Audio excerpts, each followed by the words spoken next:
लेकिन हम सबको बनकर जीवंत मसाल, स्वर्णिम व्यवस्था का बन नूतन सूरज, अपना सवेरा लाना ही होगा। साहित्य जो है विजुअल का चीज हो गया है, लेखन का चीज नहीं रहा। लेकिन आज ग्रामीण परिप्रेक्ष्य भी बदल गया है। बच्चों के हाथ में मोबाइल है, गेम है। तो उस समय एक गतिविधि हो रही थी, वहाँ अन्ना आंदोलन चल रहा था। ये 2009-10 की घटना है। तो स्नेह प्रीति क्या है? यह स्नेह प्रीति बड़ा यज्ञ हुआ, कोई पवित्र काम, सत्यनारायण की कथा होती थी। आज क्या करते हैं? केक काटते हैं।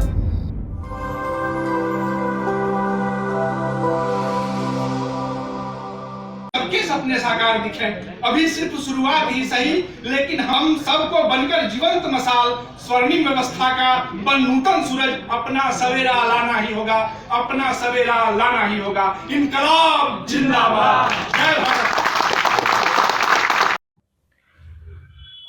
अलग अलग और अजब गजब है भाषाएं भारत की, लेकिन जो सबको एक कर दे वह भाषा हिंदी है भारत की। नमस्कार, जोहार, मैं अभय कुमार झा, आप देख रहे हैं जनता स्पॉट। आज हिंदी दिवस है और हिंदी दिवस के उपलक्ष्य में हमारे साथ हैं देवघर के युवा कवि शैलेंद्र कुमार मिश्र जी। सर, आपका हमारे चैनल में बहुत बहुत स्वागत है। बहुत बहुत धन्यवाद जी। आज हिंदी दिवस है और आप हिंदी से जुड़े हैं, कविता से जुड़े हैं, तो आज क्या बोलना चाहेंगे आप? युवाओं को क्या बोलना चाहेंगे आज? आज के परिप्रेक्ष्य में साहित्य जो है विजुअल का चीज हो गया है, लेखन का चीज नहीं रहा। ये बहुत बड़ा नकारात्मक चीज है। जो आजकल दिख रहा है लोग उसको पसंद करते हैं। जो लेखन में है, जो किताबें थी हमारी, मतलब मोबाइल है, स्क्रीन है, तो लोग देखते हैं तो पसंद करते हैं कि मोबाइल पे कोई कंटेंट आ रहा है, कोई वीडियो है तो ठीक है। लेकिन कवि का मतलब जो हमारे यहाँ या साहित्यकार जो हुआ करते थे पहले जी, वो किताबों से जाने जाते थे या किसी न्यूज़पेपर से, प्रिंट मीडिया से जाने जाते थे। उसका अभाव आज बहुत छलकता है। तो हम यही युवाओं से अपील करेंगे कि साहित्य से जुड़ने के लिए आपको पन्नों से जुड़ना पड़ेगा और अपनी भावनाओं को कोरे पन्ने पर उकेरना पड़ेगा। यही इसकी जो है मौलिक विधा है। जितने भी कवि हो या लेखक हिंदी के, वो सभी ग्रामीण क्षेत्र से आते हैं। लेकिन आज ग्रामीण परिप्रेक्ष्य भी बदल गया है। बच्चों के हाथ में मोबाइल है, गेम है और उसी में वो डूबे हैं। तो कैसे आप, क्योंकि एक कवि हैं और क्रांतिकारी कवि हैं, तो कैसे युवा जुड़ सकते हैं इससे, आज जो इतने पीछे हो गए हैं इन सब चीजों से? मोबाइल तो इंफॉर्मेशन टेक्नोलॉजी जब डेवलप हुआ है तो इसकी जरूरत भी है। गलत उपयोग इसका हो रहा है। लेकिन आज भी जो पढ़ाई है हमारी, पहली से लेकर जो है सो ग्रेजुएशन तक की, वो तो चल ही रही है जी। लोग तो जबरन या शौक से आज भी किताबों से जुड़े हुए हैं।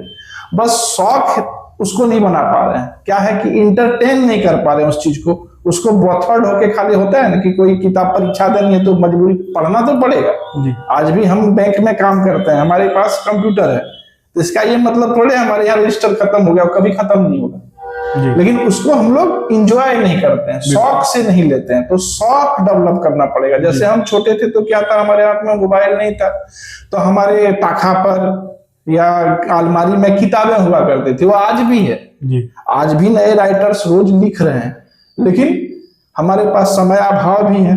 क्योंकि वर्किंग कंडीशन आज चेंज हो गया। लोग जो काम कर रहे हैं या जो पढ़ रहे हैं, स्क्रीन टाइम बहुत ज्यादा हो गया है। तो अपने आप को रोकना पड़ेगा और उस काम को जो हम पहले करते थे, अभी भी कर रहे हैं, उसको शौक में परिवर्तित करना पड़ेगा। मतलब उससे आप आनंद उठाना पड़ेगा उस चीज से आपको। तो वो होना तो है, उसका अल्टरनेट मोबाइल अभी भी नहीं है। लेकिन अच्छा, जैसे आप कवि हैं, लेकिन क्या बातें थी जिनके कारण आपको इस क्षेत्र में आप आए और आज बुक भी आपका आ रहा है? बहुत सारे आप कविताओं का भी आपने संकलन किया है। तो क्या प्रेरणा मिली जो कि आप कवि बने? मेरा बचपन जो है सो वो गांव में ही बीता है। मेरी प्राथमिक शिक्षा दीक्षा जो हुई है गांव के स्कूल से हुई है जी।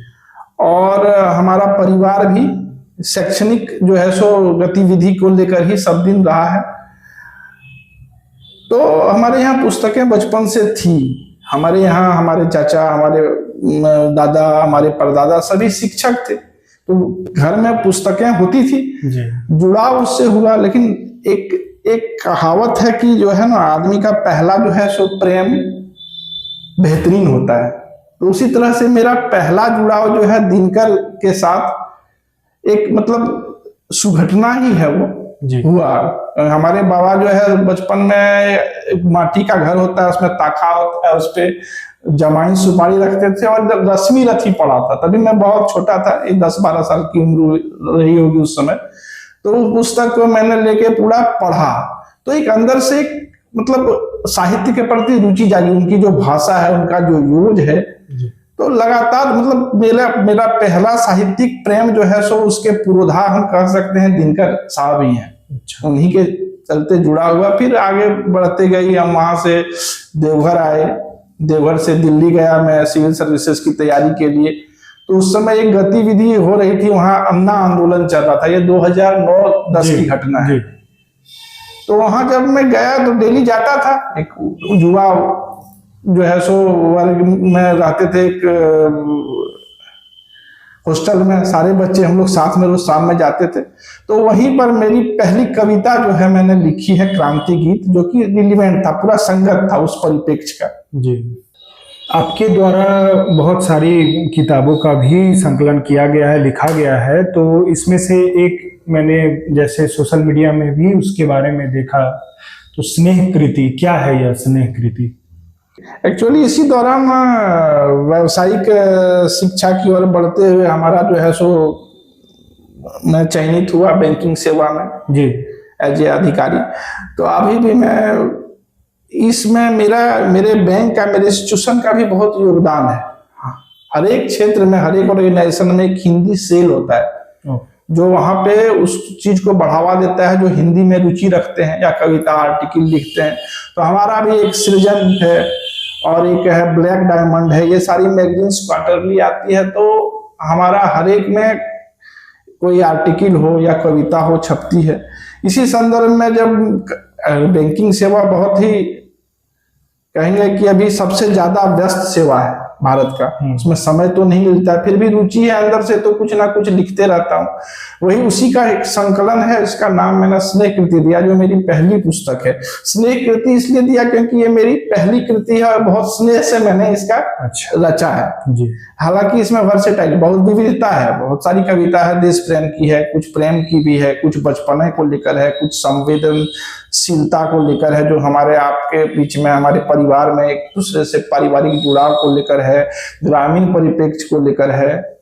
ये संकलन मेरा पूरा मतलब विविधता को समेटे हुए है, कोई किसी खास विधा को लेकर नहीं है उसमें कविता, लेकिन करीब 47 कविता है उसमें, जो कि अलग अलग क्षेत्र से। बीच में कोरोना हुआ, उसको लेकर मैंने लिखा, एक सर्जिकल स्ट्राइक था, उसको लेकर लिखा। आज मैं एक लेख पढ़ रहा था, तो उसमें बताया गया जैसे कि अभी तो जितने भी बच्चे हैं सामान्य तौर पर शहर में प्राइवेट स्कूलों में भी पढ़ते हैं और वह इंग्लिश माध्यम होता है, जो कि अभी के परिप्रेक्ष्य में जरूरी भी है। लेकिन हिंदी से बच्चे अभी के तो एकदम नगण्य हो गए हैं उनका हिंदी, और एक नया शब्द आ गया है इंग्लिश, जिसमें कि हिंदी भी इंग्लिश में पढ़ाया जाता है। और तो फिर कैसे जुड़ेंगे वो, यदि कुछ लिखना चाह रहे हैं या उनके पास शब्द का वैसा हो ही नहीं रहा है और उनके माथे में इतने प्रेशर है कि उनको इंग्लिश पढ़ना है, क्योंकि आगे की जितनी भी पढ़ाई है सब इंग्लिश माध्यम में है, तो कैसे जुड़ेंगे? जैसे आप कवि बने क्योंकि आप हिंदी माध्यम से थे और हिंदी में आपकी पकड़ थी, लेकिन अभी वैसे कोई भी दिनकर और प्रेमचंद नहीं बन पा रहे हैं जो कि हिंदी में कुछ अच्छा लिख पा रहे हैं। तो आपके हिसाब से क्या कुछ बदलाव करना चाहिए विद्यालयों में भी, ताकि वो जुड़ पाए बच्चे हिंदी से? ये कोई भी भाषा जो है सो माध्यम है, ऐसा नहीं है कि कोई सुपरमेसी है किसी में, मतलब कोई जो है विशिष्ट है, कोई निकृष्ट है, ऐसा कुछ नहीं। सारी भाषाएं जो है सो विविधता को समेटे हुए सब विशिष्ट है। अब जरूरत क्या है कि सब दिन वो जरूरत रहा है हमारे यहाँ। आज तो ये मतलब हमारे पास ये वरीयत, मतलब हमारे पास एक चॉइस है आज कि हम हिंदी भी पढ़ सकते हैं। आज से आप 20-25 साल पहले चले जाएंगे ना, तो ग्रेजुएशन की किताबें जो है जो सिर्फ इंग्लिश में आती थी, मतलब हिंदी मीडियम जैसे फिजिक्स ऑनर्स कोई कर रहा है आदमी, तो भौतिकी शास्त्र की किताब जो है वो हिंदी में उस समय नहीं आती थी। लेकिन फिर भी हिंदी जो है आपकी मातृभाषा है। और बहुत सारी एलाइड भाषा, जैसे भारत में आप जुड़ेंगे तो अभी आप कह सकते हैं मदर लैंग्वेज जो है हिंदी ही है, संस्कृत नहीं रहा। क्यों नहीं रहा? संस्कृत के परिप्रेक्ष्य में आप जाएंगे तो पूरा भारत आपको लगेगा कि जैसे तमिल, तेलुगु, कन्नड़ ये भी संस्कृत से जुड़ा है। लेकिन हिंदी से आप जाएंगे तो मैथिली हो, खोटा हो, आपके भोजपुरी हो, पंजाबी हो, बंगाली हो, उड़िया हो, आसामी हो, ये सारे मतलब एसोसिएटेड लैंग्वेज है, हिंदी से जुड़े हुए हैं। तो आज हिंदी जो है, हिंदी का विस्तार पहले से कहीं ज्यादा है। और हम अपने घरों में हिंदी नहीं बोलते हैं या नहीं सीखते हैं, ऐसा नहीं है। व्यावसायिक शिक्षा का अपना महत्व है, उसको अंग्रेजी सीखना है तो कोई कॉम्पिटिटिव एग्जाम देना है।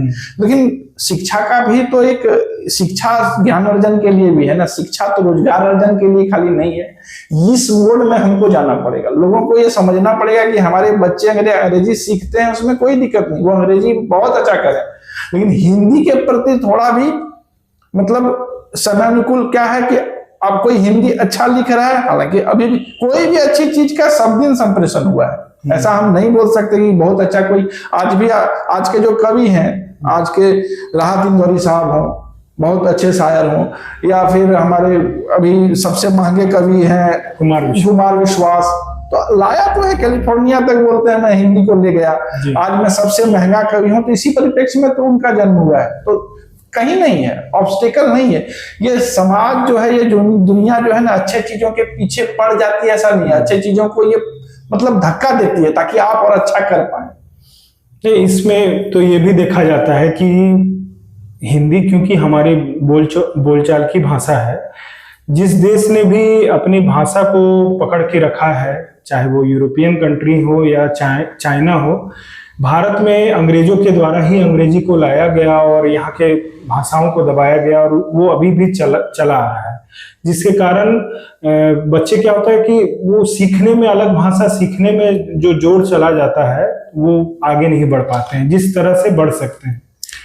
देखिए, आपको इस व्यवहार में उस चीज को लाना होगा, खाली भाषा की बात नहीं है। हम ये मानसिक गुलामी की बात है, गुलाम हम हर जगह थे, इसमें कोई दो राय नहीं है, जिस भी कारण थे। तो उनका जो है मतलब एक तरह से वरीयता हमारे ऊपर था कि भैया हम जो जानते हैं वो ज्यादा बेहतर है, तुम्हारी जो भाषा है वो गरीब भाषा है, हमारी भाषा उन्नत भाषा है।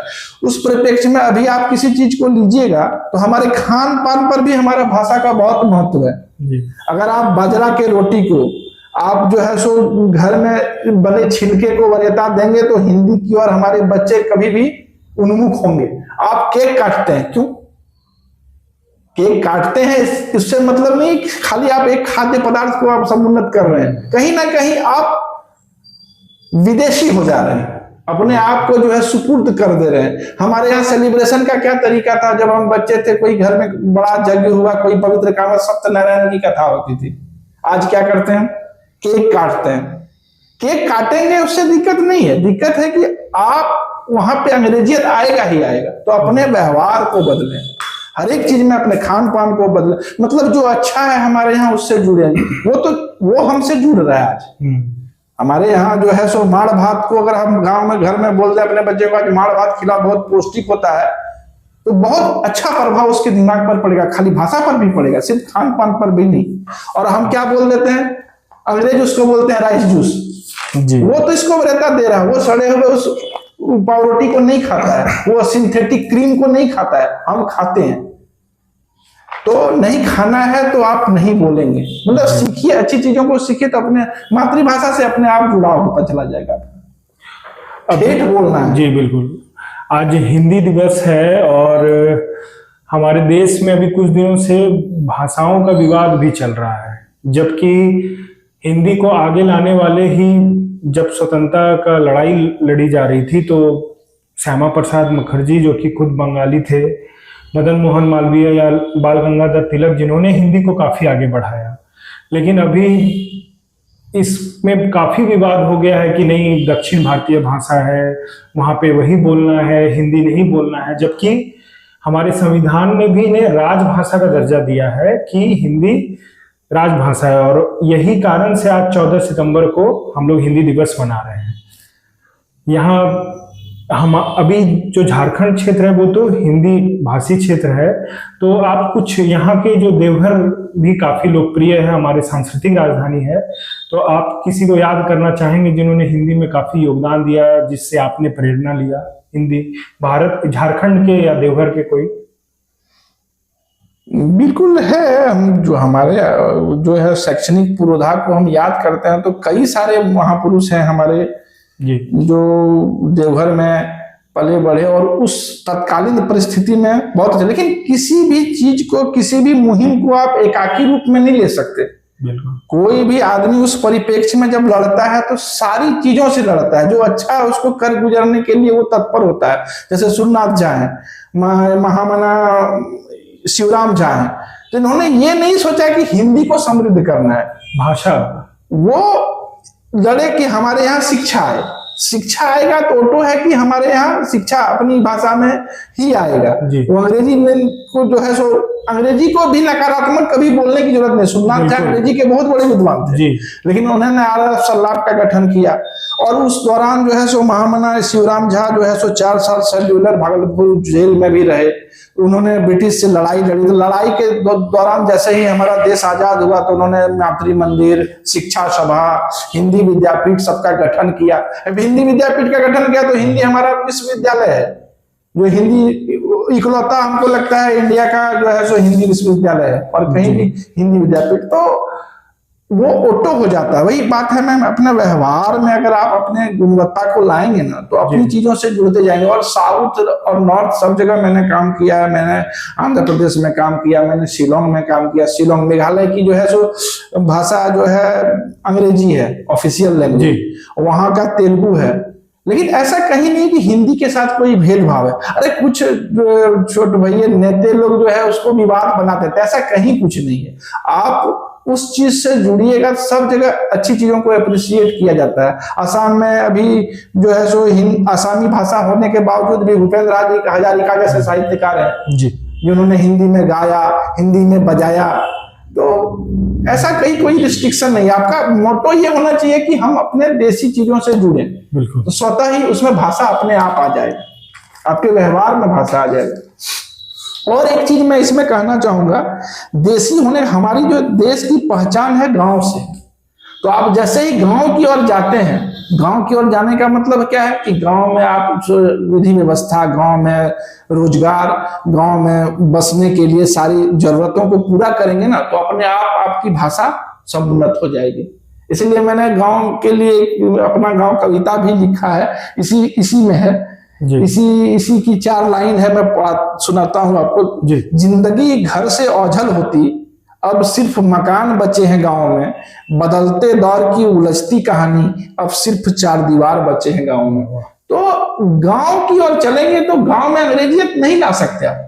हमारे बाबा जो है ना कभी नहीं बोलेंगे कम ईयर, बोलेंगे ही नहीं। ऐसा नहीं कि नहीं आता है उन्हें जी, लेकिन वो बोलेंगे नहीं। वो जज्बात से जुड़ा हुआ चीज है ना। या आप खोठा बोलते हैं, कोई दिक्कत नहीं है, खोठा या मैथिली बोलते हैं, भोजपुरी बोलते हैं, ये सारी भाषाएं हिंदी से ही आई हुई हैं। सारे शब्दावली तो एक है, बिल्कुल बोलना चाहिए, बिल्कुल जुड़ा है। और संपर्क भाषा जी।